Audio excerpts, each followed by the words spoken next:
कभी कहा गया था कि ऊधो मोहि ब्रज बिसरत नाही। ब्रज मेरी स्मृति से जाता नहीं है। वैसी स्थिति राजनेताओं के लिए संभल के संदर्भ में हो गई। ऊधो मोह संभल विसरत नाही। आज राहुल जी प्रियंका जी के साथ संभल के लिए निकले थे। 3-4 घंटे की मशक्कत रही, झूमा झटकी रही और 20,000 दैनिक यात्रियों को भीषण असुविधा से गुजरना पड़ा और अंत में 0 में से 0 घटाया, 0 हासिल आया। राहुल जी वापस दिल्ली लौट आए, बोले ठीक है जब खुल जाए, जब प्रतिबंध हट जाएगा तब जाएंगे। कुल जमा हुआ ये, लेकिन राजनीति चरम पर रही, पारा चरम पर रहा। ये संभल का करिश्मा है। लेकिन इसमें एक शेड देखिए कितना विचित्र है। इंडिया अलायंस है, कागज पर तो है, लेकिन आज जब राहुल गांधी प्रियंका गांधी वहां गाजीपुर बॉर्डर पर कार में बैठे थे, इंतजार कर रहे थे कि कुछ रास्ता निकले, तो उसी समय समाजवादी पार्टी के बड़े नेता रामगोपाल यादव कह रहे थे कि कांग्रेस फॉर्मेलिटी कर रही है संभल के नाम पर, फॉर्मेलिटी, औपचारिकता। अब आप सोच लीजिए ये टिप्पणी क्या बताती है कि कांग्रेस और सपा के रिश्ते कैसे चल रहे हैं। इसीलिए मैंने कहा ये दौड़ है, ये होड़ है सपा और कांग्रेस के बीच में, मुस्लिम वोटों के लिए खास तौर पर। इसलिए संभल पर दोनों अलग अलग चल रहे हैं। कह रहीम कैसे निभे बेर केर को संग, बेडोलत रसा अपने उनके फाटा तंग। इसलिए कैसे निभे, दोनों का लक्ष्य वही वोट है। भारतीय जनता पार्टी कह रही है कि औपचारिकता नहीं, ये विवशता है कि जब सपा ने लीड ले ली संभल पर तो स्वाभाविक है कांग्रेस भी लेगी, इसलिए आज निकले। लेकिन एक प्रश्न और खड़ा होता है, वो प्रश्न ये कि राहुल जी को जो सुरक्षा प्राप्त है, जेट प्लस नहीं, जेट प्लस के साथ अन्य सुरक्षा उपाय भी उनको हासिल हैं। ये वो सुरक्षा उपाय हैं जो कि देश में गृह मंत्री और रक्षा मंत्री राजनाथ सिंह केवल 2 को हासिल है, तीसरे राहुल जी। इसमें व्यवस्था ये है कि आप कहीं भी जाएंगे तो पहले आपको सूचित करना होगा शासन को, ताकि वहां पहले से जाके चीजों को दुरुस्त किया जाए सुरक्षा के दृष्टि से, तब आपको अनुमति होगी जाने की। भारतीय जनता पार्टी रहस्योद्घाटन कर रही है कि राहुल जी ने या उनके ऑफिस ने तो ऐसी कोई सूचना भेजी ही नहीं थी शासन को, ना कोई ऐसी अनुमति मांगी थी। तो अगर जाने का मन था तो अनुमति मांगनी चाहिए थी। जो प्रक्रिया है, जो प्रक्रिया विधि है वो अपनाई जानी चाहिए थी, नहीं अपनाई। तो क्या सच में मसला कुछ और था कि भाई ठीक है एक मैसेज जाए बस औपचारिकता हो जाए, कि नहीं तो राहुल गांधी के ऑफिस से 3 दिन पहले एक विधिवत सूचना जाती संबंधित विभागों को, सुरक्षा से जुड़े केंद्रीय गृह मंत्रालय से लेके और उत्तर प्रदेश के शासन प्रशासन से लेके और डीएम संभल तक। लेकिन ऐसा तो नहीं हुआ, भाजपा कह रही है। फिर जाना भी चाह रहे थे कि नहीं, अब ये सवाल उठ रहा है कि जाना भी चाह रहे थे या नहीं, और कब तक संभल पर ये मशाले जलाते रहेंगे लोग। उधर संभल में एक नया डेवलपमेंट ये हुआ है कि पुलिस को वहां इलाका गलियों की साफ सफाई और निरीक्षण करते समय कि भाई देखें वहां कुछ असलहा कोई चीज तो नहीं मिल रही। वहां कुछ पाकिस्तानी ऑर्डिनेंस फैक्ट्री के बने हुए कारतूस के खोखे मिले, यूएस के भी मिले बट पाकिस्तानी उसके मिले। यूएस के कारतूस, यूएस मेड कारतूस तो बिक्री के लिए दुनिया भर में उपलब्ध है, लेकिन पाकिस्तान के नहीं। पाकिस्तान ऑर्डिनेंस फैक्ट्री के कारतूस कैसे आए संभल में? क्या संभल का कोई पाकिस्तानी कनेक्शन भी है? ये बड़ा प्रश्न है। और अगर ऐसा है तो फिर इस संभल दंगे की जांच में एनआईए को भी उतरना चाहिए। अगर तार पाकिस्तान से जुड़ रहा है तो फिर उत्तर प्रदेश पुलिस और न्यायिक आयोग से आगे बात चलेगी। फिर एनआईए को इसमें जाना चाहिए कि क्या सीमा पार से कुछ षड्यंत्र था उत्तर प्रदेश को जलाने का, भारत को तनाव में डालने का, और अगर ऐसा था तो बहुत खराब बात थी। फिर उस बीमारी का इलाज बड़ा है और कड़ा है। हमारे साथियों ने एक रिपोर्ट तैयार की है राहुल गांधी के इस पूरे आज के एपिसोड पर। पहले उस रिपोर्ट को देखिए, फिर मेहमानों से परिचय कराएंगे और फिर ये समझने की कोशिश करेंगे कि क्या मुस्लिम वोट बैंक को लेकर समाजवादी पार्टी और कांग्रेस में संभल के मसले पर प्रतियोगिता चल रही है, प्रतिस्पर्धा चल रही है। लेकिन पहले रिपोर्ट।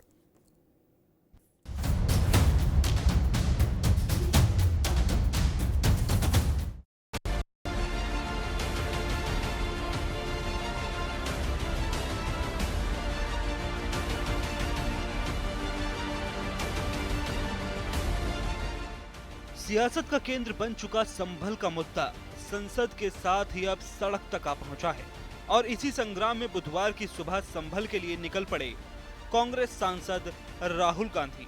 वहीं राहुल गांधी के काफिले के साथ साथ प्रियंका गांधी और कांग्रेस के तमाम नेता कार्यकर्ता भी दौड़ पड़े। लेकिन ये दौड़ दिल्ली से यूपी के गाजीपुर बॉर्डर तक ही लग पाई, क्योंकि पुलिस प्रशासन ने राहुल और प्रियंका को रोकने के लिए पहले से ही पुख्ता प्लान बना रखा था। एज एलओपी मेरा अधिकार बनता है कि मैं जा सकता हूं, मगर तब भी वो मुझे रोक रहे हैं। मैंने कहा है कि मैं अकेला जाने को तैयार हूं, पुलिस के साथ जाने को तैयार हूं, मगर उन्होंने वो भी बात एक्सेप्ट नहीं की और अब कह रहे हैं कि कुछ दिनों में अगर हम वापस आएंगे तो फिर वो हमें जाने देंगे। पुलिस प्रशासन ने संभल के संवेदनशील हालात और धारा 160 का हवाला देते हुए राहुल गांधी से अभी ना जाने की अपील की। राहुल गांधी ने इतना तक कहा कि मुझे अकेले ही जाने दो, लेकिन बात नहीं बनी तो राहुल गांधी को वापस लौटना पड़ा। पुलिस वालों के पास कोई जवाब नहीं है। शायद उत्तर प्रदेश की स्थिति क्या ये है कि आप इतना भी नहीं संभाल सकते, तो फिर आप इतना गर्व से क्यों कहते हैं कि लॉ एंड ऑर्डर आपने संभाल रखा है यूपी में?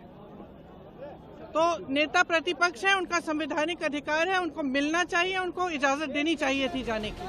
अब एक तरफ प्रशासन ने जहां 10 तारीख तक किसी के भी आने पर पाबंदी लगा रखी है, तो वहीं राहुल गांधी ने अब 6 दिसंबर को जाने का ऐलान किया है। दूसरी ओर राहुल गांधी को संभल जाने से रोके जाने पर कांग्रेस ने संसद के सत्र से वॉकआउट कर दिया।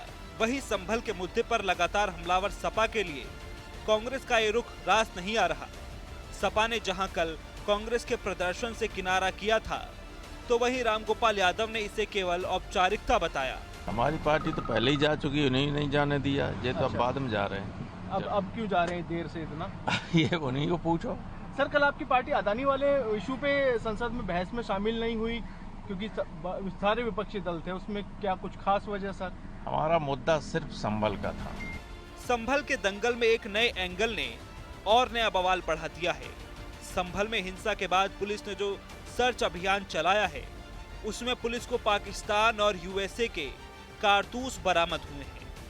नगर पालिका कर्मचारियों के साथ खुफिया विभाग की टीम और पुलिस की टीमें नालियों में भी जांच कर रही है।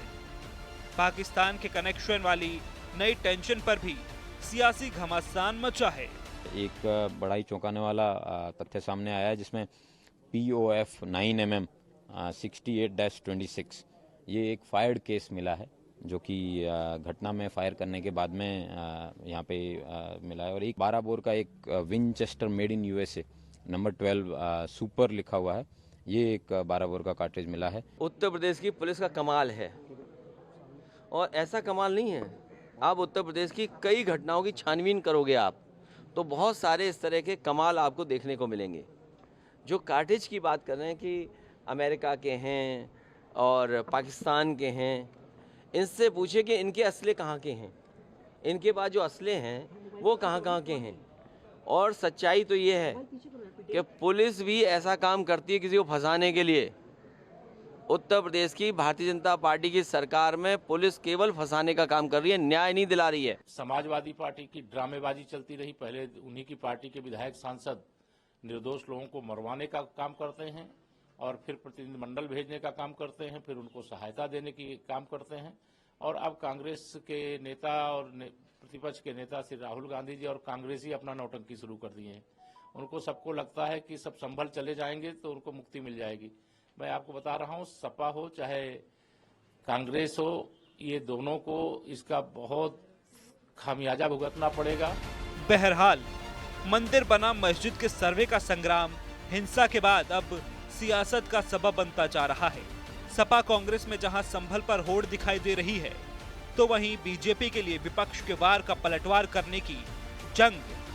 सवाल यह है कि संसद से लेकर सड़क तक जो मच रहा दंगल क्या सियासत का केंद्र बना है संभल? सवाल ये भी है कि संभल हिंसा में पाकिस्तानी कनेक्शन देश के लिए है एक। क्या सपा और कांग्रेस में होड़ लगी है संभल को लेकर? राम गोपाल जी का जो वक्तव्य है वो यही बता रहा है। वो कह रहे हम तो पहले हुआ है, अब तो ये बाद में जा रहे हैं और फॉर्मेलिटी कर रहे हैं। बीजेपी इसी पर चुटकी ले रही है। मेहमानों से आपका परिचय करा दें। दीपक सोनकर हैं, भारतीय जनता पार्टी के प्रवक्ता। दीपक सोनकर जी का स्वागत है। चंचल यादव जी हैं, समाजवादी पार्टी के प्रवक्ता। चंचल यादव जी का स्वागत है। राज शर्मा साहब हैं, कांग्रेस के प्रवक्ता। राज भाई का बहुत स्वागत है। मनीष गुप्ता जी हैं, राजनीतिक विश्लेषक। मनीष जी का बहुत स्वागत। मनीष गुप्ता जी, आपसे बात शुरू करूंगा, फिर पॉलिटिकल लोगों के साथ चलूंगा। आज राहुल गांधी, प्रियंका जी निकले, उनको पता था कि नहीं जाने दिया जाएगा, तो एक 3-4 घंटे का एक पूरा कार्यक्रम रहा। उसका मुझे तो केवल इतना अर्थ समझ में आया कि 1-2 लाख सामान्य यात्रियों को मुश्किल हो गई, क्योंकि वो बहुत व्यस्त इलाका है, चलने में सड़क है। और ये बात कांग्रेस को भी पता थी कि जाना नहीं संभव है। और कुछ लोग ये भी कह रहे कि राहुल जी को अगर जाना होता तो उनकी यात्रा की एक प्रक्रिया है सुरक्षा के कारण। 3 दिन 4 दिन पहले उसके लिए सब कागज पत्तर चलता है, फाइल चलती है। जहां जहां से वो गुजरेंगे वहां वहां उनकी सुरक्षा के लिए पहले से सब क्लियरेंसेज हो। तो भाजपा वाले कह रहे थे कि वो तो कोई चिट्ठी पत्री ने लिखी नहीं, जाना भी चाहते थे कि नहीं। अब इस पर भी सवाल उठ रहा है। मनीष गुप्ता जी। अमिताभ सर, बचपन में एक बार हमने अखबार में पढ़ा था कि राजनीतिक लोग लाशों पर रोटियां सेंकते हैं, तब समझ नहीं आया था। अब समझ में आ गया है कि कैसे संभल की लाशों पर राजनीतिक लोग रोटी सेक रहे हैं। जब राहुल गांधी को अच्छे से पता है कि वो दिल्ली से बाहर जा नहीं पाएंगे, पहले ही नेबरहुड स्टेट को, नेबरहुड डिस्ट्रिक्ट को इंस्ट्रक्शन है कि किसी बाहरी व्यक्ति को संभल जिले में घुसने नहीं देना है। और ये दिल्ली से संभल पहुंचते पहुंचते 4 जो है डिस्ट्रिक्ट क्रॉस करेंगे। अच्छी तरह से पता था कि आज इनको सिर्फ ट्विटर पे, एक्स पर और टीवी और न्यूज पर हेडलाइन बनना है, इसलिए सारा नाटकबाजी करी। प्रियंका गांधी कह रही हैं कि वो तो कहते थे कि भाई लॉ एंड ऑर्डर सख्त है। अरे तो आप दंगा मचा के देखना चाहते हो लॉ एंड ऑर्डर सख्त है क्या? आपको ये नहीं पता कि 2 दिन पहले वायनाड में एक बच्चे ने सुसाइड कर ली, पुलिस ने धमकी दी। उस पर इनका ध्यान नहीं है। इनका ध्यान सिर्फ वहां है कैसे तुष्टीकरण की राजनीति की जाए, कैसे मुसलमान वोटरों को अपने पक्ष में खींचा जाए। बावजूद इसके कि ये खबर है कि वो पाकिस्तानी असलहे मिल रहे हैं। इस तरह का मैसेज देना अपने आप में ये बताता है कि लोग राजनीति के लिए कितना नीचे गिर चुके हैं। ठीक मनीष भाई। राज शर्मा जी, जब मालूम था, हमको भी मालूम था, उनको भी मालूम था, हम भी समझ रहे हैं, तुम भी समझ रहे हो। विष्णु सक्सेना की एक गीत की बड़ी प्रसिद्ध पंक्ति है, जब सब समझ रहे थे तो फिर 10 तारीख को निकल लेते, या जाना ही था।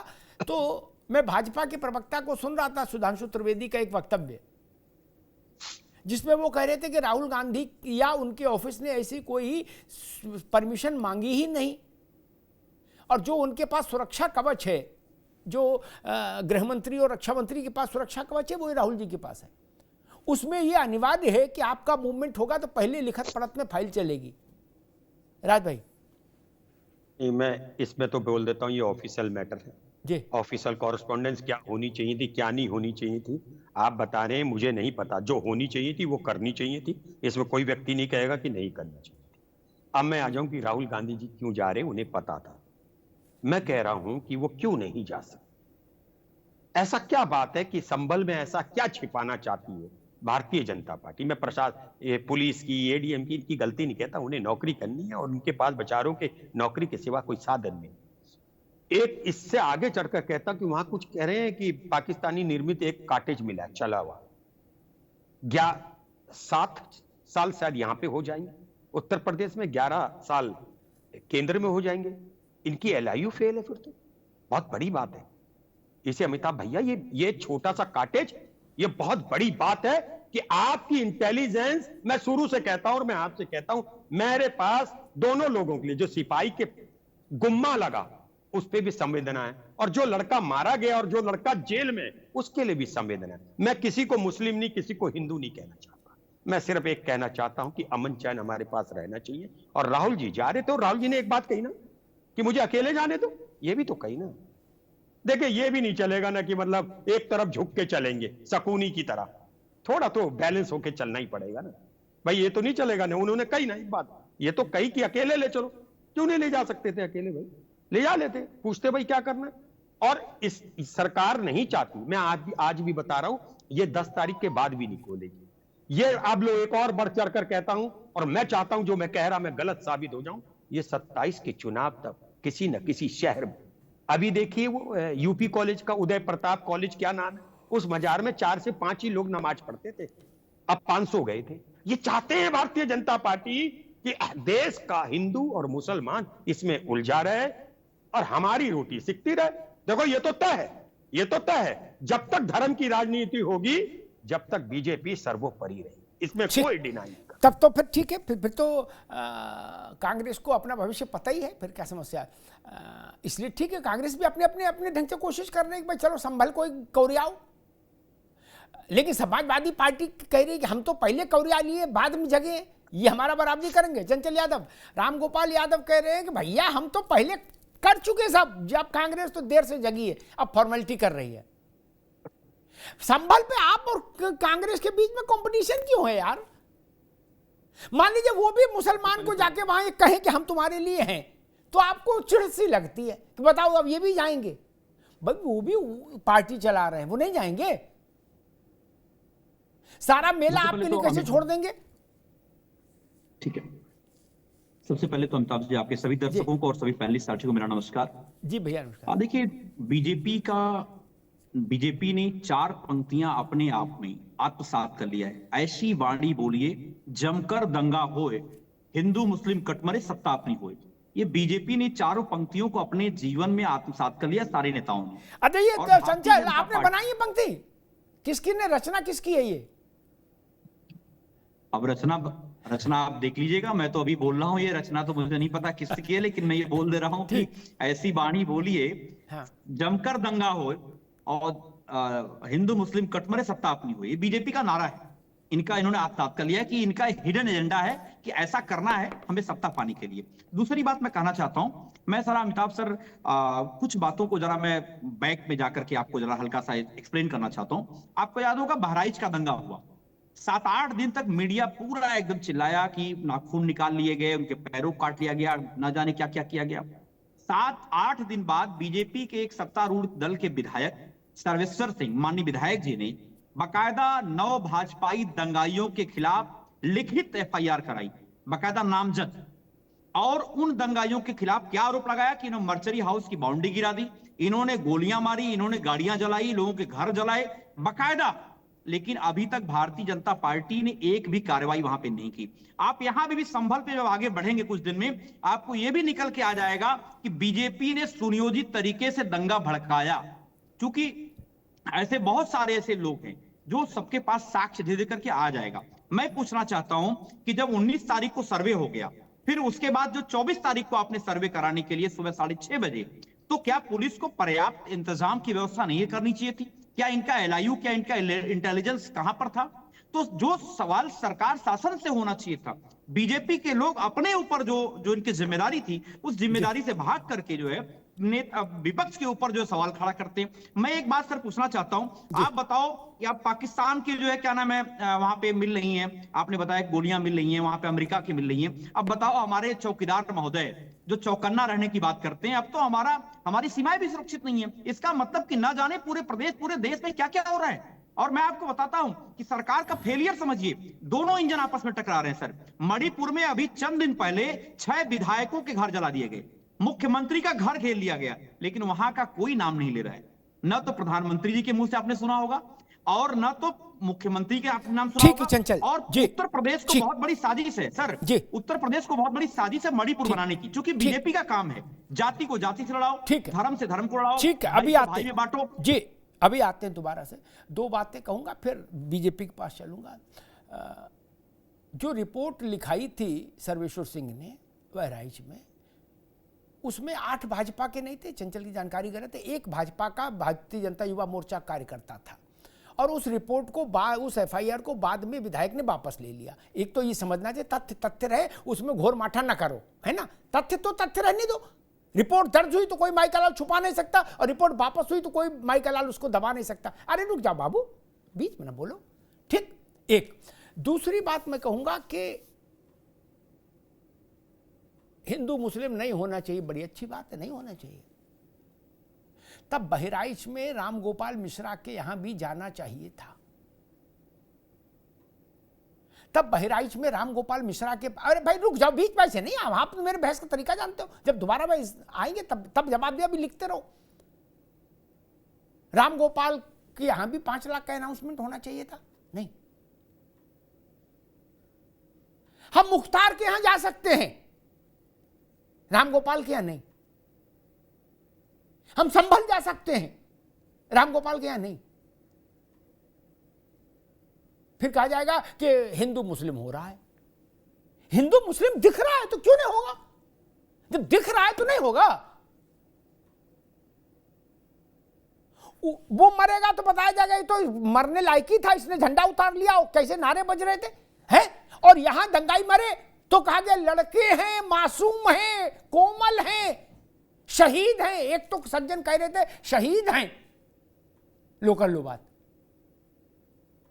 तो फिर क्या धारणा बनेगी दुनिया में, देश में? लोगों को भौरा समझते हैं क्या आप लोग कि मूर्ख है जनता? आपके ट्रीटमेंट में भेदभाव है। राहुल गांधी बहराइच नहीं जा सकते थे? जा सकते थे। अखिलेश जी नहीं जा सकते थे? जा सकते थे। मैंने कल भी कहा था बहराइच में चुनाव नहीं लड़ते हैं ना। नहीं, ये जो पिक एंड चूज है ना, इससे राजनीति में समस्या पैदा होती है। सवाल उठ रहा है, पाकिस्तानी ऑर्डिनेंस फैक्ट्री का बना हुआ कारतूस का खोखा मिला। सवाल उठ रहा है कि जी डबल इंजन की सरकार के चलते कैसे खोखा आ गया। ये कोई नहीं पूछ रहा कि भैया जिसने ये हथियार चलाया, जिसने ये पाकिस्तानी उसका यूज किया, इसमें एनआईए को भी बीच में लाया जाए और सख्ती से जांच हो और 100-200-500 लोग अगर ट्रैक किए जाएं तो पकड़ में आएंगे जिनके लिंक पाकिस्तान से होंगे। ये मांग नहीं हो रही क्या? ये मांग नहीं होनी चाहिए क्या? कांग्रेस का उत्तर प्रदेश नहीं है क्या? सपा का नहीं है? है ना? लेकिन ये मांग नहीं होगी। खैर, दीपक सोनकर, रामगोपाल जी ने कहा राहुल गांधी फॉर्मेलिटी कर रहे हैं। बीजेपी ने कहा कि नहीं फॉर्मेलिटी नहीं, वो विवशता में जा रहे हैं, चूंकि समाजवादी पार्टी ने लीड ले ली इसलिए उनको भी जाना पड़ेगा। दीपक सोनकर। देखिए अमिताभ जी, इसी विषय से समझ में आ जाता है जो चर्चा में बात निकल के आई। हमारे दोनों साथी प्रवक्ताओं ने कहा तुष्टीकरण की राजनीति, धर्म की राजनीति और वोट बैंक की राजनीति, इसी बात से तय हो जाता है कि दोनों दल कैसे उस तुष्टीकरण की राजनीति को अपने अधिकार में दिखाना चाहते हैं कि मैं पहले, या मैं इनका सगा, या मैं इनका सगा भाई, या ये मेरे प्रेमी, या मेरे वोटर्स। ये धर्म के नाम पर और अलग अलग तरीके के नए तरीके बताने, नए जानकारी बताने, नए रूप बताने, ये सामने आ रहा है कि इस तरीके से धर्म के नाम पर तुष्टीकरण के लिए, वोट बैंक की राजनीति करने के लिए होड़ मची हुई है।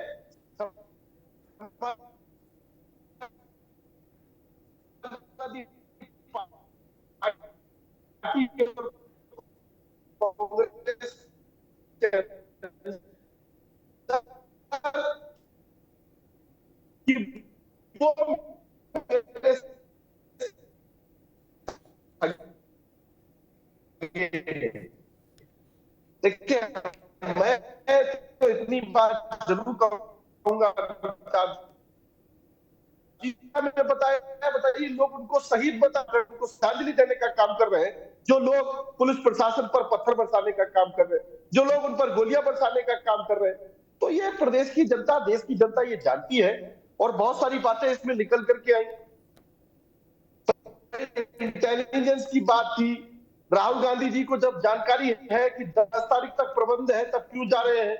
राहुल गांधी जी गोपाल मिश्रा जी क्या नहीं जाएंगे?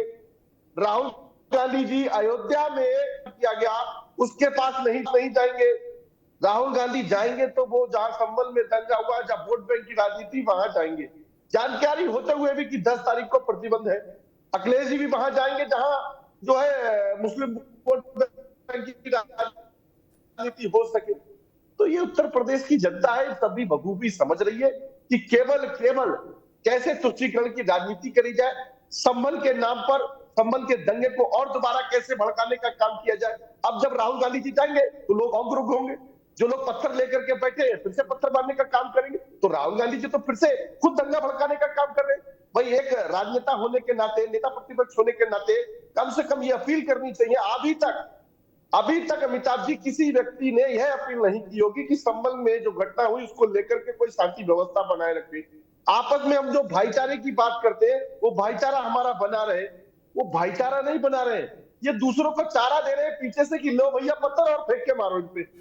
ठीक, जय श्री राम के नारे लगाओगे तो पत्थर फेंक के मार दो। और तो ये इस तरीके का वातावरण लोगों ने बना रखा है। लोगों ने इस तरीके से वोट बैंक की, ठीक है। दीपक सोनकर अभी ठीक, अभी रुकना होगा। मैं राज भाई, एक बड़ा सवाल खड़ा होता है कि क्या पुलिस पर पत्थर का मतलब होता है व्यवस्था पर पत्थर? वो सिपाही पर पत्थर नहीं होता, वो हुकूमत पर पत्थर होता है, संप्रभुता पर पत्थर होता है ना? यानी आप व्यवस्था को नकार रहे हैं, ठेंगा दिखा रहे हैं उग्र ढंग से।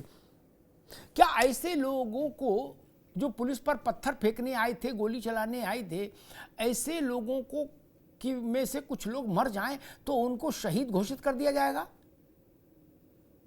तब तो जम्मू कश्मीर घाटी में अब तक कई हजार शहीद हो चुके होंगे। पत्थरबाजी के तो वो लोग पुराने चैंपियन थे। राज भाई, प्रवृत्ति का मैं कभी समर्थन नहीं रहा, ना मेरी आत्मा नहीं मर जाएगी जिन दिन मैं समर्थन करूं जी। मैं कहता हूं पुलिस ड्रेस अशोक की लाट होती है, चाहे वो होमगार्ड हो चाहे वो डीआईजी, अशोक की लाट होती है। अशोक की लाट बोले तो भारत होता है। अगर मैंने पत्थर पुलिस को मार दिया एक बार, हालांकि किसी को नहीं मारते, कई बार देखा गया कि एसडीएम को धक्का दे दिया, वहां फिर एक्सक्यूजेस है कि मैंने नहीं पहचाना कि एसडीएम थे या नॉर्मल इंसान थे, मगर पुलिस ने ड्रेस पहना, उस पर पत्थर चलाया, उन पे कड़ी कार्रवाई होनी चाहिए। लेकिन एक बात मेरा कहना है, पहले भी दंगे होते थे, ऐसा नहीं है, ये है प्रवृत्ति है, लेकिन वहां पे ऐसे अधिकारियों को भेजा जाता है जो शांत मन के हो। आगे कहना नहीं चाहता हूं, नाम लेना नहीं चाहता। वहां जो प्रशासन का रवैया था वो आग में घी डालने वाला। मैं बार बार कह रहा हूं, अभी आपने एक बात कही थी, लेकिन मैं आपसे भी कहता हूं, आप हमारी बात पूरी सुनिया करिए। अभी आपने कही, अभी कुछ बात में भूल गया, आप कह रहे थे, अभी याद आएगी तो फिर कहूंगा। ठीक है, बिल्कुल जी। देखिए, बात यहां पे ये नहीं कि राहुल जी क्यों जा रहे थे, और हाँ अब आई बात, आपने कहा कि राम गोपाल जी कह रहे थे वो तो पहले, हम तो पहले चले गए, वो बाद में। उनका सेंटेंस ये कहने का नहीं था। जब किसी पत्रकार ने पूछा आप क्यों नहीं जा रहे उनके संग, तो नेचुरली है, अगर मान लो मेरे से ही पूछे, कल अभी चंचल भाई कह दे यहां से कि भाई मैं जा रहा हूं, और आप पूछे आप चंचल भाई के संग जाओगे, तो मैं नॉर्मल कहूंगा अरे मैं हो आया था 2 दिन पहले। अब बताइए, अब आपको नहीं, चंचल भाई की खिलाफत में ये नहीं चलेगा। लेकिन एक बात याद रखिए, मैं बार बार कहूंगा, त्रिनेत्र का इस्तेमाल करना चाहिए था सरकार को, त्रिनेत्र का, और त्रिनेत्र फेल हुई। प्रशासन ये देखिए, वहां पे जो सीईओ थे अनिरुद्ध, मैं उन्हें जानता हूं, वो पहलवान है, गुस्सेल हैं, इसमें दो डाउट नहीं है, और गुस्सा आना भी स्वाभाविक है। लेकिन आप कभी कभी देखिए, अगर ऐसा सांप्रदायिक दंगा हो रहा होता वह दरोगा जी को नहीं भेजते, क्योंकि दरोगा जी राज शर्मा को गाली दे देंगे। कप्तान आएंगे, कंधे में हाथ रखेंगे, बड़े प्यार से पुचकारेंगे, राज शर्मा सोचेंगे कप्तान बोल रहे, चलो इस बात को मानना चाहिए। तो वहां पे ये गलतियां हुई। मैं फिर कह रहा, वहां पे अगर देखिए, प्यार से दुनिया खरीदी जाती है। मैं फिर उसका, मेरी पार्टी या समाजवादी पार्टी ये कहां कह रही कि जिन्होंने पुलिस पे लाठी चलाई उन्हें भारत रत्न दे दो। नहीं राज भाई, 1 मिनट रुकना होगा, ठीक, 1 मिनट रुकना होगा। आपने बात अच्छी कही, मैं उसको तो रुक जाओ भैया मनीष बाबू। मेरे शो में तथ्य स्पष्ट रहे, क्योंकि तथ्य पवित्र है, बाकी तो सब अपनी अपनी लीला है। राज भाई ने कहा कौन कह रहा कि जिन्होंने हिंसा की वो, हिंसा करने वाले 30-35 लोग जेल में हैं, उनसे मिलने गए कांग्रेसी और सपाई, उनके चक्कर में जेल के अधिकारी और सस्पेंड हो गए, गुपचुप मुलाकात कराने के चक्कर में एसटीएसन की। उनने क्या बाहर निकल के कहा, मेरी आंखें भर आई, मेरा दिल भर आया बच्चों को देख के। अरे भाई साहब, वो देश की आजादी में जेल गए हैं, वो पुलिस पर हमले और दंगा भड़काने में जेल गए हैं। भाई मेरे, आप मानने को तैयार नहीं, आप अदालत हैं। जो मारे गए उपद्रवी, वो शहीद, और जो जेल में गए उनके लिए आप रो रहे हो, बाल्टी भरी जा रही है आपके आंसुओं से, और कह रहे हम ऐसा नहीं कहते। अरे कैसा कहते हो भैया फिर? और राम गोपाल जी की बात राज भाई ने कही,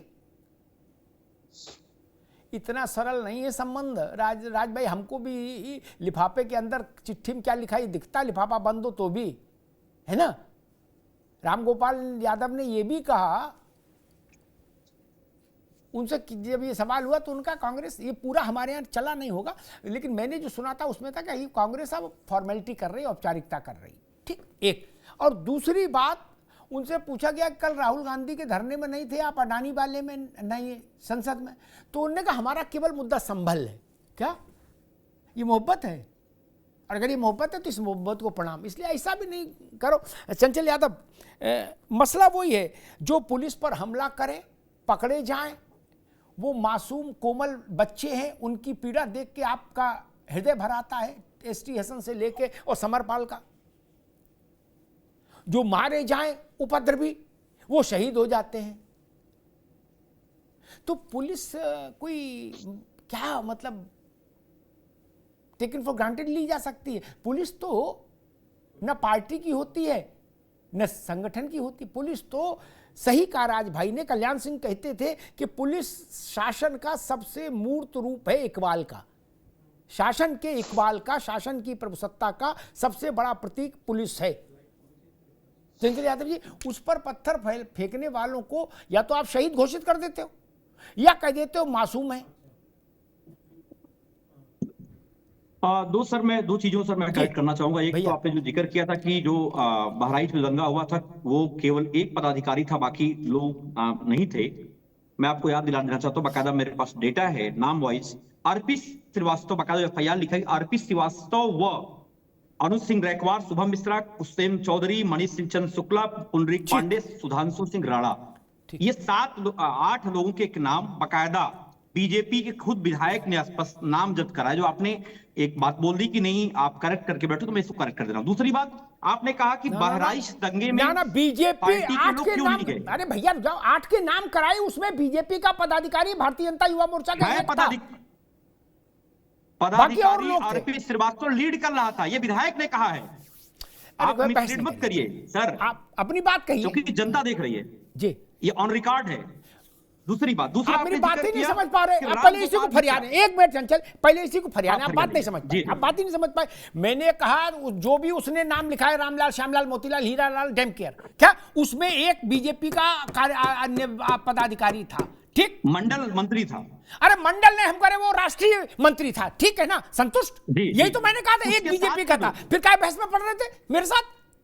मैं समझा तो करो ना, पार्टी कार्यकर्ता थे ना, कार्यकर्ता की बात मैं कर रहा हूं। बीजेपी के भाजपाई दंगाई मैंने बोला सर। आप ये घोर माठा मत करो। मैंने बोला घोर माठा मत करिए। बकायदा भाजपाई दंगाइयों के खिलाफ लिखा है एफआईआर नामजद। मैं सर उससे आगे बढ़ता हूं। नहीं आप अभी नहीं पढ़िए, एक मिनट रुकिए। कहां लिखा है भाजपाई दंगाई एफआईआर में? एफआईआर में कहां लिखा भाजपाई दंगाई? आपने बात काट रहे हैं, भाजपाई दंगाई एफआईआर में कहां लिखा? सर एक ही बताओ, चंचल यादव अगर नेता हैं, इनके साथ जो रहने वाले होंगे तो कौन सी पार्टी अब अपनी बात कहिए, बीजेपी के रहेंगे क्या? ठीक, अब अपनी बात कहिए। भाजपा के तो रहेंगे जी। अगर मैं सपा कहूं मेरे साथ चलने वाले दंगा भड़काने वाले सपा के तो रहेंगे सर। ठीक मैं दूसरी बात बताता हूं। दूसरा आपने कहा कि भेदभाव की बात आपने करी, रामगोपाल मिश्रा को 5 लाख क्यों नहीं मिला? सर रामगोपाल मिश्रा कोई जो है निर्दोष व्यक्ति नहीं थे। वो सरेआम किसी के घर पे जाते हैं, पहले कर्टन गिराते हैं, उनकी बाउंड्री गिराते हैं और किसी के घर पे चढ़ करके वो जो धार्मिक चिन्ह होता है, धार्मिक झंडा होता है, उसके झंडे को गिरा कर रौंदते हैं, उसके बाद फिर अपना झंडा फहराते हैं। वो कोई क्रांतिकारी व्यक्ति नहीं थे। वो कोई भी होता, अगर किसी घर में अगर घुस जाएगा, अगर आपके साथ कोई घर में घुस जाएगा, गोली मार तरीके से बदतमीजी करेगा तो क्या करोगे आप? ठीक, उसको मौजा दोगे क्या आप? ठीक, उसको मतलब आप कह रहे हो उसको गोली ही मारी जानी चाहिए। सुनिए, दूसरी चीज, मैं आपने जो अभी हमारे दीपक भाई ने एक आरोप लगाया कि सपा के लोग केवल मुसलमानों के जाते हैं, मुसलमानों को मौजा देते हैं। मैं आपको करेक्ट कर दूं, बरेली में कांवड़ यात्रा हो रही थी, उसमें जो है करंट लग गया, तकरीबन 13-14 लोगों की शायद डेथ हो गई थी। एक पूरा डेटा नहीं है 13-14 लोग कितने, 9-10 लोग थे जो भी। उसमें सभी लोगों को मुआवजा देने वाले आदरणीय अखिलेश यादव। अमन गौतम पुलिस कस्टडी में डेथ लखनऊ के अंदर होती है, मुआवजा देने वाले अखिलेश यादव। नेताजी विपक्ष में है, हमारे राष्ट्रीय अध्यक्ष विपक्ष में, उसके बाद उनका विराट हृदय। इन भाजपाइयों की तरह नहीं है कि जो इनका जो पक्षपात है वही मोहित पांडे को जाके 10 लाख दिया है लेकिन अमन गौतम को नहीं दिए। ये इनका चाल से चेहरा है। मैं वो कहना चाह रहा हूं सर कि आज के समय में बीजेपी का एक नैरेटिव सेट करना चाहती है कि केवल जाति को जाति में लड़ाओ, बांटो और राज करो। ठीक है, ये सच्चाई है सर। ठीक है। दूसरी बात आपने कहा, दूसरी बात आपने जिक्र किया सर, मैं बता दूं, आपने कहा कि भेदभाव की बात। मैं ये कहना चाहता हूं कि अगर बीजेपी के लोग हर मंदिर मस्जिद को आप अगर इस तरीके से खोदो योजना चालू कर दोगे तो देश कहां ले जाना चाहते हो? ठीक है चंचल जी, आगे बात। मैं बीजेपी के पास चलता हूं। समाजवादी पार्टी के प्रवक्ता ने इस बात को स्थापित कर दिया कि भाई वो जो मरा था नौजवान रामगोपाल मिश्रा, बोले वो मरने वाला ही था, उसको तो मरना ही चाहिए था, उसने इतने बड़े बड़े पाप किए थे। और जो यहाँ मरे संभल में, बोले ये तो संत से गौतम बुद्ध थे, संत थे, इनको मारने कैसे मार दिया, इसलिए शहीद हुए। रामगोपाल तो बोले वीरप्पन से भी बड़ा अपराधी था, लेकिन ये जो संभल में मरे, ये तो इतने बड़े संत थे कि पुलिस का ही तो सिर फोड़ रहे थे। इससे बड़े संत और क्या होंगे? पुलिस पे तवंजा फायर कर रहे थे, संत नहीं माने इनको। मेरा प्रणाम पहुंचे संभल को।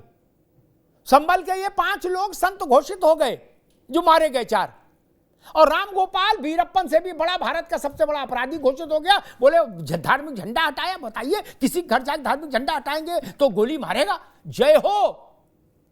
ये धारणा है कि रामगोपाल हैं आप तो मरना ही आपकी नियति है। गजब है भाई, गजब बात है। रामगोपाल के घर वाले भी सुन रहे होंगे। और संभल में जो मरे, पुलिस कुछ कहे, प्रमाण कुछ मिले, वो शांति दूत हैं, वो धर्म दूत हैं, वो मासूम हैं, वो बच्चे हैं, और क्या क्या है। दीपक सोनकर जी, आपने सुना समाजवादी पार्टी ने बताई दिया कि भाई समाह जो संभल में हुआ है वो मासूमों पर अत्याचार हुआ है, और बहराइच में जो हुआ था तो कहा कि भाई वो तो उसने काम इतने ऐसे बीभत्स कर दिए थे रामगोपाल ने कि किसी के घर में भी करेगा तो उसको गोली ही मारी जाएगी, मारा ही जाएगा। मतलब जो हुआ वो ठीक हुआ टाइप की बात। भाव ये है कि जो हुआ उसके साथ ठीक हुआ, ऐसा ही होना चाहिए। देखिए अमिताभ जी, यही विडंबना है समाजवादी पार्टी की कि ये पता नहीं कौन से आईने से देखते हैं व्यक्ति को कि जो है, जो सही व्यक्ति है उसको अपराधी बताते हैं, उसको दोषी बताते हैं। और ये तो वो लोग हैं जो कसाब को भी मासूम बता रहे थे। ये वो लोग हैं फिर झूठ बोल करने वाले थे। ये वो लोग हैं जो मुजफ्फरनगर के दंगइयों को कौन बता रहा था? ये बताओ कौन बता रहा था मासूम? मैं तो नहीं बोला आपके बीच में। झूठ बोलने वाला काम नहीं, चल भैया अभी उनकी बात आ जाए, फिर आपको अवसर मिलेगा। अभी दीपक सुन रहे थे, आप इनको बोल सकते हैं? आप इनको बोले किससे बोला कसाब को? बताओगे आतंकवादी? अरे दीपक भाई झूठ मत बोलो। पता है मुझे, पता है बीजेपी के प्रवक्ताओं को झूठ बोलने के लिए ट्रेंड किया जाता है, लेकिन इतना नीचे मत गिर जाओ, कुछ भी बोल दो झूठ बोलने के लिए। मैंने बकायदा, मैं डुएल में डिबेट करता हूँ, डिबेट करता हूँ, मैं जानता हूँ भाजपाइयों को, इनके प्रवक्ताओं को जानता हूँ झूठ बोलने के लिए बैठते चैनलों पे। आप बताओ कसाब को, आप कह रहे हो, आपको याद होगा बीजेपी की सरकार में ही 4 पाकिस्तानियों को, आतंकवादियों को पाकिस्तान छोड़ने वाली सरकार कौन है? बीजेपी है। और बीजेपी आईटी सेल में काम करने वाले कौन लोग हैं? 3 ISI के एजेंट पकड़े गए थे। आपको याद है?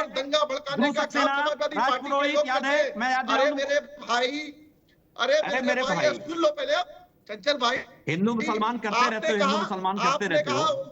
अभी शादी हुई है हमारे आदरणीय लोकसभा अध्यक्ष स्पीकर साहब की बिटिया की। अरे तो भैया इतना बड़ा हृदय था तो उस अयोध्या की नहीं गए? अरे अयोध्या के बारे में बात करने लायक नहीं बचे हो। अयोध्या की जनता ने आपको सम्मान दे दिया है, जहां चाहिए तो सम्मान दे दिया है। किस तरीके से आप लोग जो है बलात्कारियों का सम्मान समारोह कराते हो। चिन्मयी आनंद स्वामी के खिलाफ जिस लड़की ने आरोप लगाया उसको जो है आप लोगों ने जेल भेजने का काम किया। ब्रजभूषण शरण सिंह के ऊपर पूरी इंटरनेशनल बेइज्जती कराई देश की। क्या बात करोगे आप? केवल झूठ बोलने के लिए मत बैठो। आप बताओ बिल्किस बानो के बलात्कारियों का सम्मान समारोह किसने कराया? अभी कल ही BHU IT का सक्षम पटेल छूट के आया है, और सरकार की लचर पैरवी की वजह से, सरकार की लचर पैरवी की वजह से सक्षम पटेल जो BHU IT के साथ जो गैंग रेप किया था उस बिटिया के साथ, जो समाजवादियों ने आंदोलन करके गिरफ्तारी हुई जाकर के, उसको छुड़ाने का काम बीजेपी के लोग करते हैं। क्या बात करोगे? वापस कराने वाले अभी कल ही छुड़ाया आप लोगों ने सक्षम पटेल को, कल छुड़ाया।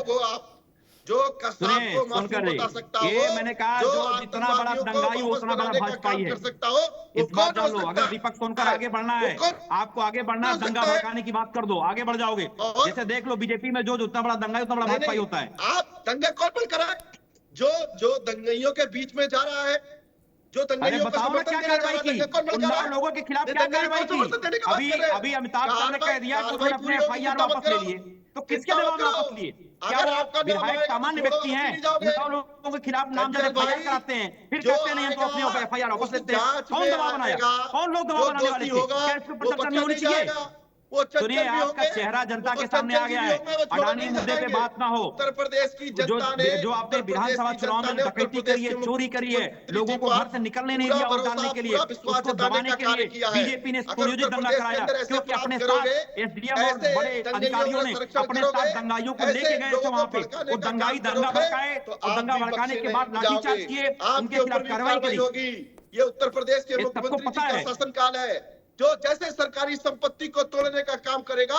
13 तारीख के चुनाव को 20 तारीख को कराया, पता था कि हमारी लुटिया डूब रही है। और लेकिन ये जान लो, चुनाव का जितनी बेईमानी करी है आपने, ये बेईमानी आगे नहीं कर पाओगे। चैलेंज है जाने की। पैरवी करने का बात करता है, जब हर व्यक्ति को सामान्य रखो।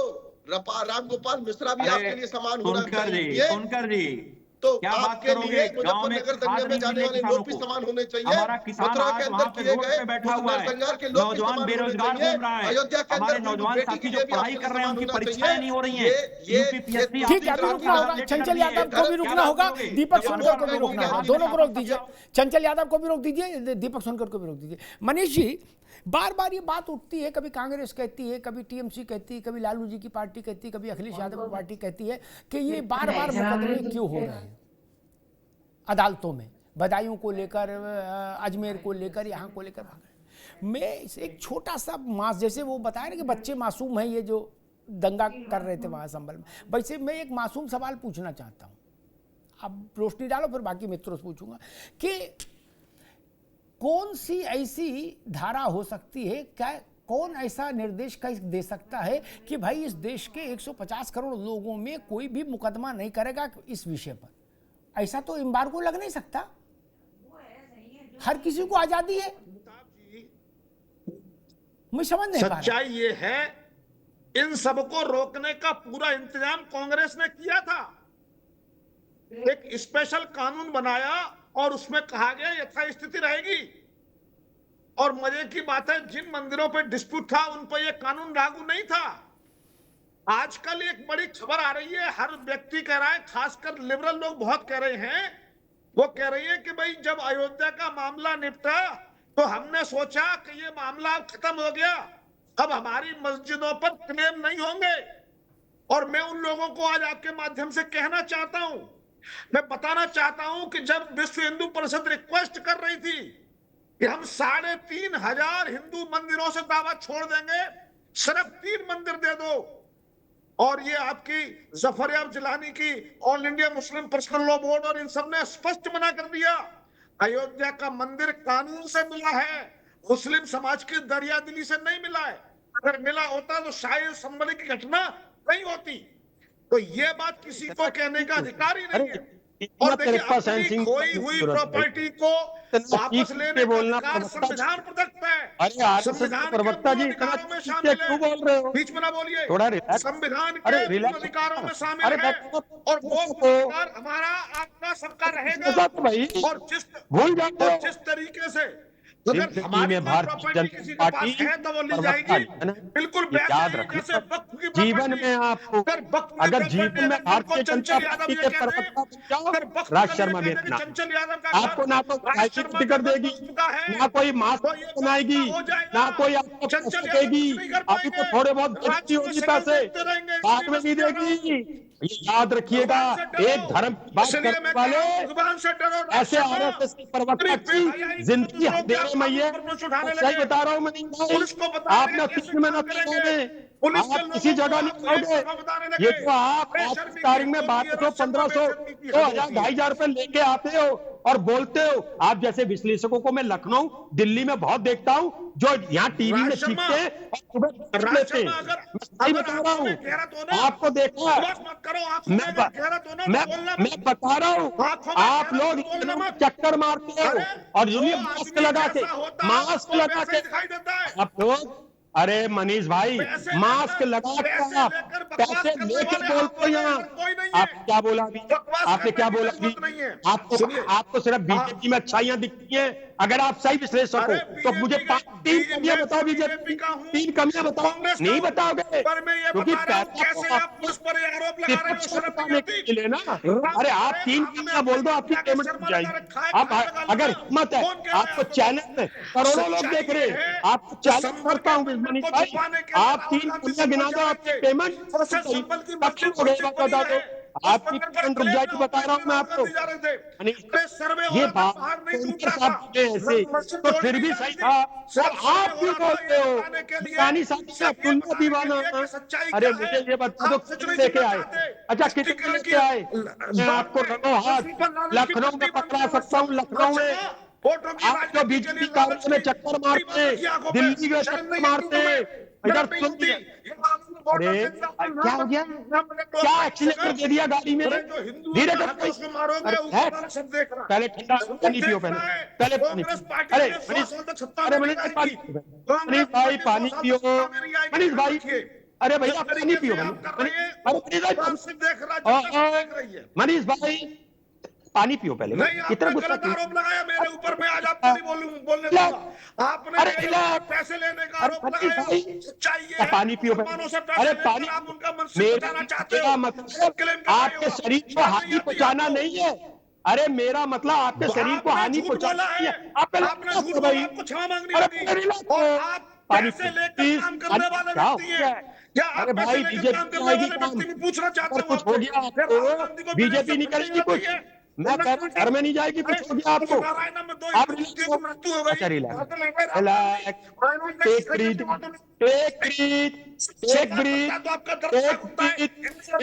दोनों मित्रों को रोकूंगा, राज शर्मा को भी रोकूंगा, मनीष जी को भी रोकूंगा, दोनों मित्रों को रोकूंगा।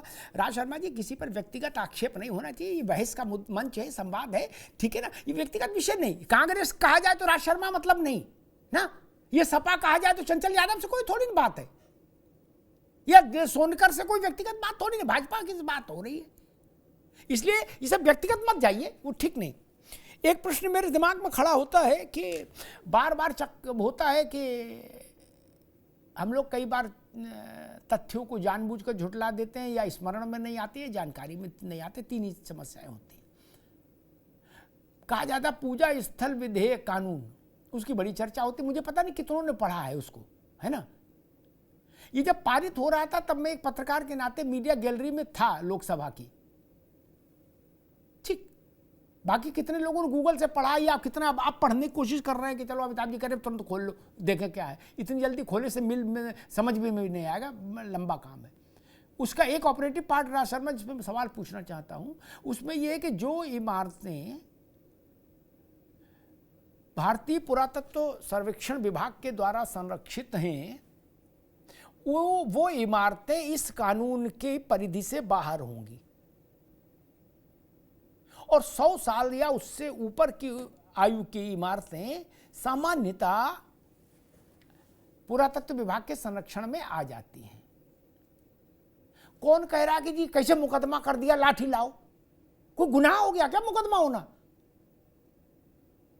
राज शर्मा जी, अभी इस पे नहीं पढ़ने वाला, और मैं अंतरात्मा की आवाज पूछता हूं। मैं कोई सोनकर भाई या विश्लेषक साहब की तरह झूठ नहीं बोल पाऊंगा। मैंने उसको बिल्कुल नहीं पढ़ा, और मैं ना उसमें पढ़ना चाहता हूं। मुझे नहीं पता क्या हुआ, क्योंकि अगर कोई बात जज ने दी है तो कुछ उन्होंने भी देखी होगी, मगर जज साहब ने जल्दीबाजी कर दी, ये मैं कहता हूं। देखिए, हम टीवी पे बैठते हैं, हमें थोड़ा सा हम कुछ भी बोल दें अपने को डिफेंड करने के लिए, अपने बोले पार्टी को, लेकिन एक बात याद रखिएगा, ऐसे शब्द हमें चारों को बैठे हुए, और खासतौर विश्लेषक जी को, ऐसे शब्द नहीं बोलने जिसका संदेश गलत चला जाए। मैंने कानून नहीं पढ़ा है, मैं गूगल देखता भी नहीं हूं।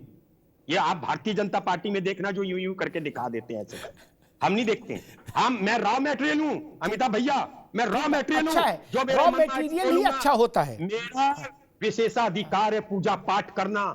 हिंदू हूं, सनातन हूं, राम की पूजा करता हूं, शिव की पूजा करता हूं, और मैं दावे के संग कह सकता हूं, अभी की अभी ऐसे हाथ पठाऊंगा राम लल्ला को डेली में धूप बत्ती करता हूं। दावे के संग कहता हूं, मनीष भाई हो या सोनकर साहब, हो सकता है मैं भी झूठ, मगर नहीं करते होंगे, मैं करता हूं। हिंदू हूं, मेरी विचारधारा हिंदू है, मैं पूजा पाठ करता हूं। बिल्कुल होना चाहिए अपने धर्म के प्रति। ठीक है, एक बार संजय के पास जाऊंगा, एक बार रुकिए सब लोग, संजय पास अपने धर्म के प्रति। ठीक है राज भाई, अपने धर्म के प्रति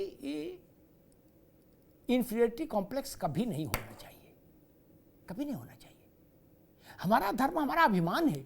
कौन मूर्ख कहता कि नहीं धर्म से है तो पर्दे के पीछे आ जाओ? नो, हमारा अभिमान है धर्म, हमारी वंश, हमारा परंपरा, हमारी परंपरा हमारा अभिमान है। वो चोर लोग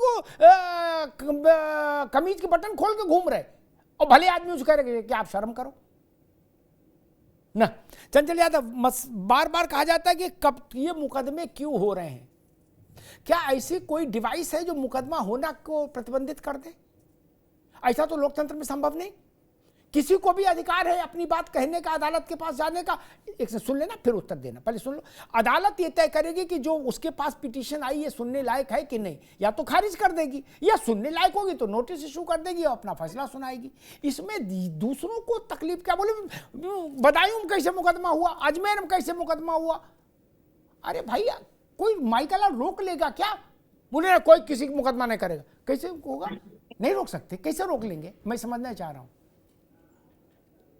सर, सबसे पहले तो मैं एक बात करना चाहूंगा जी, कि आज अगर हम देखें, मैं भी गांव से बिलोंग करता हूं, आजमगढ़ जिले से आता हूं। आप विश्वास नहीं करो, जो प्रमुख समस्याएं हैं देश का, हमारा मीडिया और देश का हमारा कॉर्पोरेट हाउसेस, एक बार भी उन चर्चा नहीं होती है।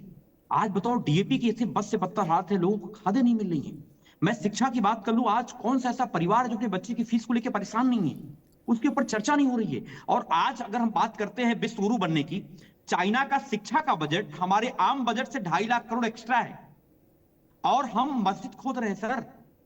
और अगर मस्जिद खोद रहे हैं, आप रिट दाखिल की बात कर रहे हो, तो अभी बौद्ध धर्म के लोगों ने भी कहा है कि हम लोग भी रिट दाखिल करेंगे। तो आप बताओ, क्या पूरे देश में मंदिर खोले जाएंगे? कौन रोक सकता है? मेरा सवाल ही दूसरा था बाबू, मेरा सवाल दूसरा था। मैं कह रहा हूं कैसे रोक लेंगे? वो मंत्र बताओ कि वो मंत्र पढ़ के रोक लेंगे। कैसे रोक लोगे?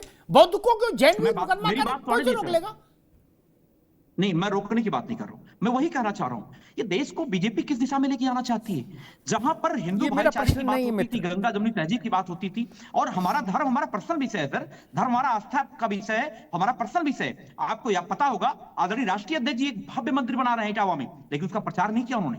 और ऐसा मंदिर जो हिंदुस्तान का बहुत ही मतलब जो है तरीके से वास्तु के हिसाब से लेकर के आपने देखा बाबा केदार के नाम से इटावा में बन रहा है। और गुप्ता जी, आप जो अभी बात कर रहे थे 350, 400, 500 साल पहले जा रहे थे, गुप्ता जी सुन लीजिए, मैं आपको बताना चाहता हूँ, आप मनुस्मृति, अगर मनुस्मृति बाबा साहब भीमराव अम्बेडकर नहीं जलाए होते तो आप जैसे गुप्ता पत्रकार आज बात नहीं कर रहे होते। अपने बारे में सोचिए, उस समय आगे बात सोनकर समाज से लेके कुमार बड़े ठटे धोबी केवट कुरी मल्ला जातियों को जो गरीब थे उनको महिलाओं का सम्मान नहीं था। अरे रुक जाओ भाई, आप बड़ी बड़ी बातें कर रहे हो। रुक जाओ, अभी रुक गए, अभी आगे बात आ गई चंचल आगे बात। दीपक सोनकर के पास जाऊं, जात पर छत पे खड़े होके माइक लगा के बात करेंगे, धर्म गंदी चीज है, ये कौन सी थ्योरी पढ़े हो भाई? है जात जिंदाबाद, धर्म मुर्दाबाद, ये नहीं चलेगा, मुझे स्वीकार नहीं। मुझे अपने धर्म पर गर्व है। बड़ी बड़ी बातें कही गई। उत्तर प्रदेश के एक मुख्यमंत्री ने कहा, चंचल अब रुक जाओ भैया, उत्तर प्रदेश के एक मुख्यमंत्री ने मंच पर माइक से कहा, टीवी में नहीं, मंच पर माइक से कहा, कॉन्फ्रेंस, वो चुनाव सभा संबोधित कर रहे थे, राज बाबू आप भी सुन लो।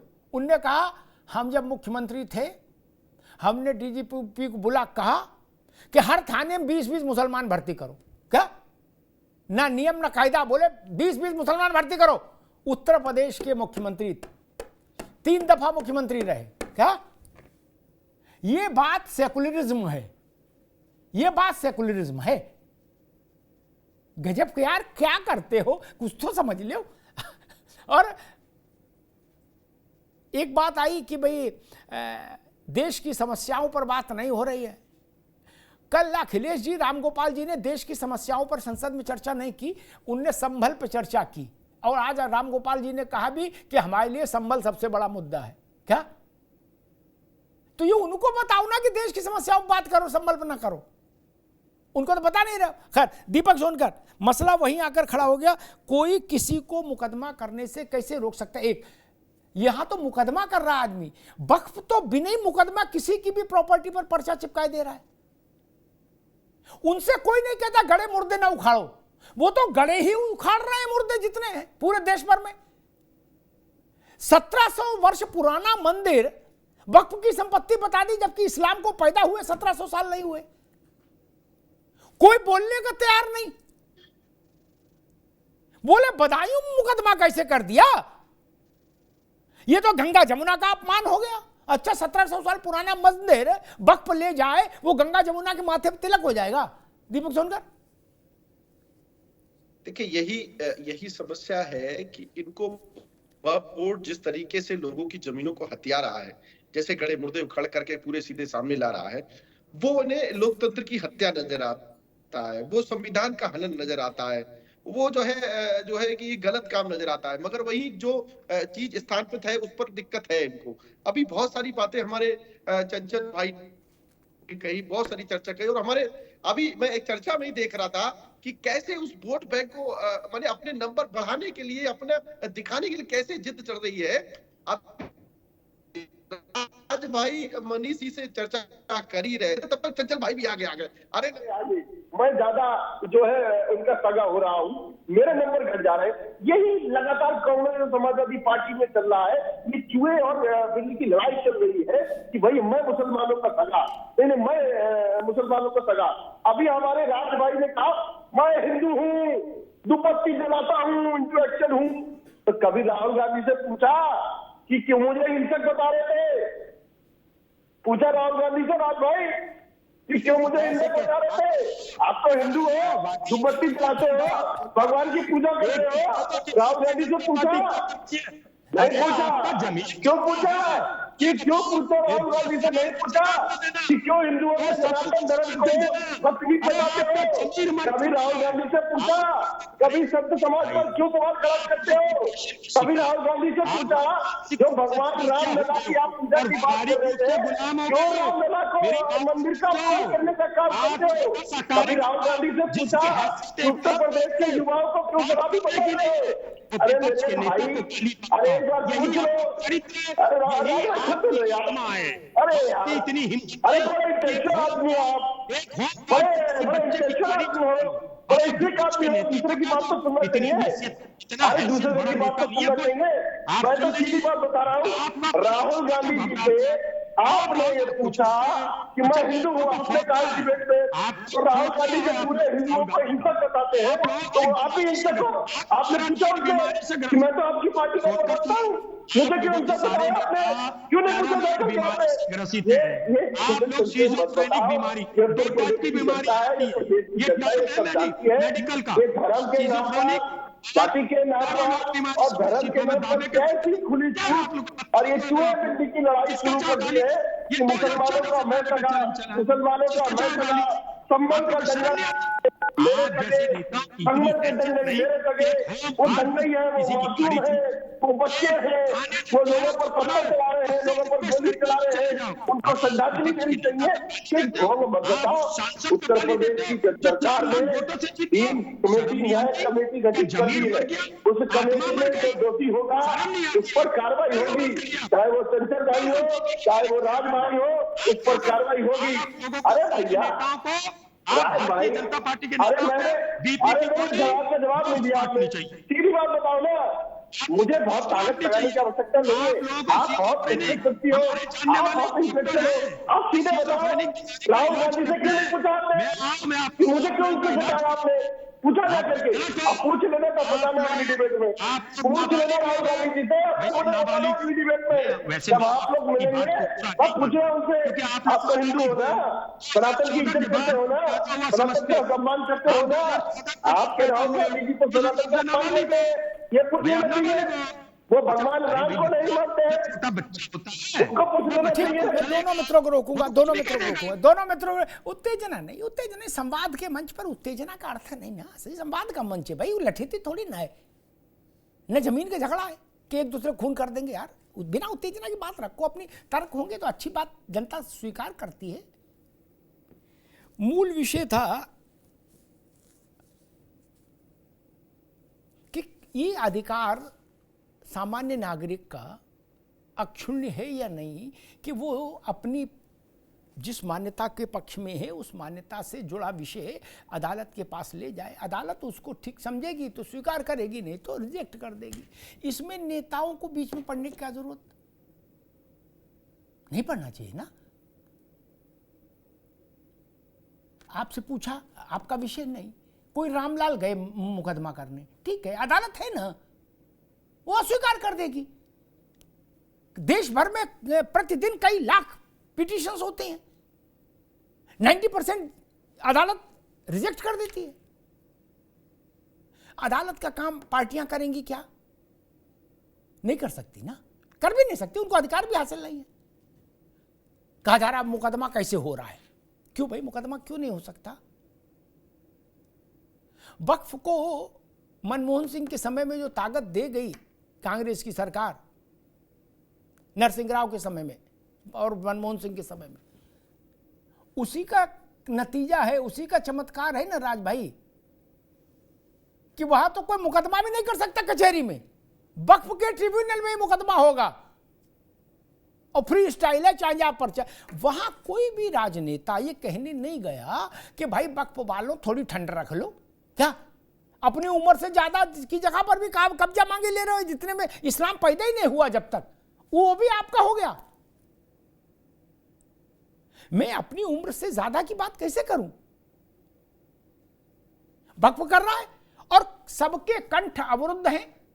ना सपा ने कहा, ना बसपा ने कहा, ना आरजेडी ने कहा, ना कांग्रेस ने कहा वक्फ पर, सबके कंठ अवरुद्ध है। अभी बनारस का मसला अभी ताजा ही है, किसी ने कहा नहीं। कर्नाटक में क्या हुआ? कांग्रेस की सरकार को ही अंत में झुकना पड़ा। वक्फ वालों ने इतना गदर काट दिया था कि उनको लगा कि हमारे ही वोट खराब हो जाएंगे। वो ये कहें कि ये पार्लियामेंट, ये इंदिरा गांधी अंतर्राष्ट्रीय हवाई अड्डा ये हमारा है वक्फ का, तो उनको लड्डू खिलाओ, रसमलाई खिलाओ, चमचम खिलाओ। क्यों? बोले गंगा जमुना भाईचारा। ठीक। और अगर कोई ये कह दे कि हमारे मंदिर तोड़कर मस्जिद बनाई गई, बोले ये देश का दुश्मन है। गजब बात है यार। आपके कहने से देश नहीं चलेगा ना, देश तो अपने सामूहिक चिंतन से चलेगा। ये थ्योरी कैसे कोई एक्सेप्ट कर लेगा? अदालत से फैसला नहीं हो राज भाई, तो फैसला कैसे होना चाहिए फिर? लाठी डंडे से होगा क्या? नहीं ना। अदालत से फैसला तो सबसे अच्छी चीज है, इसमें नाराजगी क्यों है? मैं देख रहा हूं बहुत से लोग नाराज हैं, बोले अदालत को क्यों लाया जा रहा है? क्या मल्ल युद्ध से फैसले होंगे कि वो आजा कुश्ती कर लो? नहीं ना। ऐसे संभल की तरह फैसले होंगे ईंटे गुम्बे चाकू चला के? नहीं ना। अदालत के ही रास्ते पर चलना चाहिए, अदालत पर ही यकीन करना सीखना चाहिए हमको। हम खुद फैसला करेंगे क्या सड़क पर उतर के? नहीं। और संभल में जो हुआ उसमें एक बात सबसे ज्यादा पीड़ा देने वाली बात यह कि हम दंगाइयों को शांति दूत घोषित करने की कोशिश करने लगते हैं। अगर संभल वाले दंगा करने वाले लोग शांति दूत हैं, मासूम हैं, तो फिर तो कल आप कहोगे कि मुंबई वाले भी मासूम थे, जो मुंबई में दंगा हुआ था वो भी लोग। राज भाई, दंगा करने वाला न मासूम होता है न शहीद होता है। वो व्यवस्था के माथे पर थूकना चाहता है, वो शांति व्यवस्था को माचिस लगाना चाहता है। वो किसी जात का हो, किसी धर्म का हो, अगला हो पिछड़ा हो, उससे कोई फर्क नहीं पड़ता, हिंदू हो मुसलमान हो। जो दंगा कर रहा है वो दंगाई है, सिर्फ उसकी पहचान दंगाई। ये स्वीकार नहीं हो सकता कि वो माइनॉरिटी है इसलिए बालक है, मासूम है। ये स्वीकार नहीं होगा। नहीं। मैं राज शर्मा की प्रशंसा करूंगा, उन्होंने कम से कम ये तो कहा कि भारत में पुलिस पर पत्थर चलाने वाले आदमी के साथ मैं नहीं खड़ा हो सकता, ये तो माना। बाकी लोग तो ये भी मानने को तैयार नहीं, मारे डर के। उनको लग रहा है कि हमारा वोट ना कहीं नाराज हो जाए। पुलिस भी इसी समाज का हिस्सा है, इसी समाज से निकल कर आती है और इसी समाज की सुरक्षा के लिए अपने प्राण उत्सर्ग करती है। उस पर जो हाथ गोली चलाए, पत्थर चलाए, उस हाथ को न्यायिक प्रक्रिया से गुजार कर कठोरतम दंड दिलाना चाहिए। चिंगारी का खेल बुरा होता है। ऐसे मासूमों को भी समझाइए कि ऐसी गलती फिर दोबारा न करें,